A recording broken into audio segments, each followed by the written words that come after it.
Скопје беше едно време во мерка на човекот.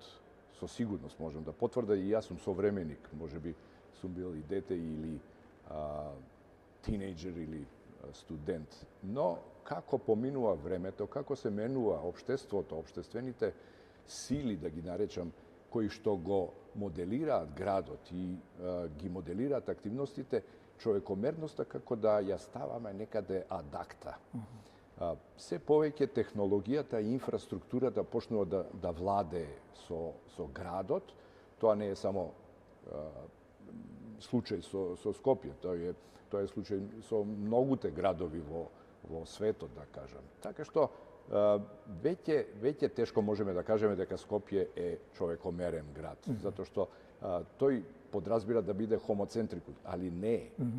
Она е се друго, центри има многу околу кои орбитираат некои други сили и друга моќ.